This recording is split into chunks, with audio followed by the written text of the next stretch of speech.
بسم اللہ الرحمن الرحیم۔ پیارے دوستو، السلام علیکم ورحمۃ اللہ وبرکاتہ۔ آج آپ کے ساتھ ایک شخص کی سچی توبہ کا قصہ بیان کریں گے۔ ہمارے رسول پاک صلی اللہ علیہ وآلہ وسلم کے ایک پیارے ساتھی حضرت ابو سعید خدری رضی اللہ تعالیٰ عنہ کہتے ہیں کہ ایک دفعہ رسول پاک صلی اللہ علیہ وآلہ وسلم نے فرمایا کہ تم لوگوں سے پہلے کسی امت میں ایک آدمی تھا جس نے 99 بندے قتل کیے تھے۔ ایک وقت ایسا آیا کہ وہ اپنے اس طرح خون بہانے پر دل میں شرمندہ ہوا اور سوچنے لگا کہ مرنے کے بعد میرا کیا حال ہوگا اور اللہ تعالیٰ کی طرف سے مجھے کیسی سزا ملے گی۔ یہ سوچ کر اس نے لوگوں سے پوچھا کہ اس علاقے میں سب سے بڑا عالم کون ہے تاکہ اس سے جا کر پوچھے کہ اپنے گناہ بخشوانے کے لیے میں کیا کروں۔ لوگوں نے اسے ایک ایسے بزرگ عالم کا پتہ بتایا جو الگ تھلگ ایک گوشے میں بیٹھ کر اللہ کی عبادت کرتے رہتے تھے۔ وہ شخص اس کے پاس گیا اور ان سے کہا کہ میں ایسا آدمی ہوں جس نے 99 بندے قتل کیے ہیں، کیا مجھ جیسے قاتل کی بھی توبہ قبول ہو سکتی ہے؟ انہوں نے کہا کہ بالکل نہیں۔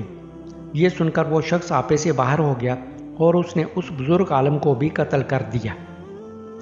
اس طرح وہ 100 آدمیوں کا قاتل بن گیا۔ اس کے بعد اس کے دل میں فکر پیدا ہوئی کہ میں نے اللہ کے 100 بندوں کو ناحق قتل کیا ہے، مرنے کے بعد میرا کیا حشر ہوگا۔ اس نے پھر لوگوں سے کسی بہت بڑے عالم کا پتہ پوچھا۔ انہوں نے ایک بڑے عالم کا پتہ بتایا تو وہ ان کی خدمت میں حاضر ہوا اور عرض کیا کہ میں نے 100 بندوں کو قتل کیا ہے، تو کیا مجھ جیسے گناہ گار کی توبہ بھی قبول ہو سکتی ہے اور میں بخشا جا سکتا ہوں؟ انہوں نے فرمایا ہاں کیوں نہیں۔ آپ کے اور توبہ کے درمیان رکاوٹ کون بن سکتا ہے؟ تم یوں کرو کہ فلاں بستی میں چلے جاؤ، وہاں اللہ کی عبادت کرنے والے کچھ بندے رہتے ہیں، تم بھی ان میں شامل ہو جاؤ، ان کے ساتھ عبادت میں مشغول ہو جاؤ اور پھر وہاں سے کبھی اپنی بستی میں واپس نہ ہو، یہ بڑی خراب بستی ہے۔ وہ شخص اس بزرگ عالم کی بتائی ہوئی بستی کی جانب چل پڑا، یہاں تک کہ جب اس نے آدھا راستہ طے کر لیا تو اس کا آخری وقت آ گیا اور وہ فوت ہو گیا۔ اس کے بارے میں رحمت کے فرشتوں اور عذاب کے فرشتوں میں بحث ہونے لگی کہ وہ رحمت کا حقدار ہے یا عذاب کا۔ رحمت کے فرشتوں نے کہا کہ یہ توبہ کر کے آیا اور اس نے سچے دل سے اپنا رخ اللہ کی طرف کر لیا، یہ رحمت کا حقدار ہو چکا ہے۔ عذاب کے فرشتوں نے کہا اس نے کبھی نیک کام نہیں کیا اور اس نے 100 بندوں کا قتل کیا ہے، اس لیے یہ سخت عذاب کا حقدار ہے۔ اس وقت ایک فرشتہ اللہ کے حکم سے آدمی کی شکل میں آیا۔ فرشتوں کی دونوں جماعتوں نے اسے منصف بنا لیا، یعنی اس معاملے کا فیصلہ اس پر چھوڑا۔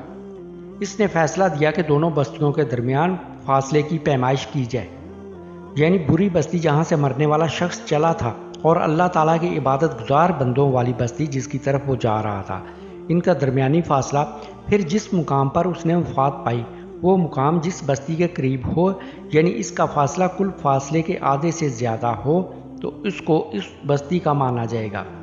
اب جو اس مقام کا فاصلہ دونوں بستیوں سے ماپا گیا تو عبادت گزاروں کی بستی کے قریب نکلا، چنانچہ رحمت کے فرشتوں نے اسے اپنے حساب میں لے لیا۔ اس حدیث پاک میں جو قصہ بیان کیا گیا ہے اس کا مطلب یہ ہے کہ اللہ تعالیٰ کی رحمت کی کوئی حد مقرر نہیں۔ اگر بڑے سے بڑا گناہ گار بھی سچے دل سے اللہ تعالیٰ کے حضور توبہ اور آئندہ کے لیے گناہوں سے بچنے کا عہد کرے تو اللہ تعالیٰ اسے بخش دیتا ہے۔ کسی ایک انسان کو بھی ناحق قتل کرنا پوری انسانیت کو قتل کرنے کے برابر ہے۔ ایسا کرنا بدترین گناہ ہے۔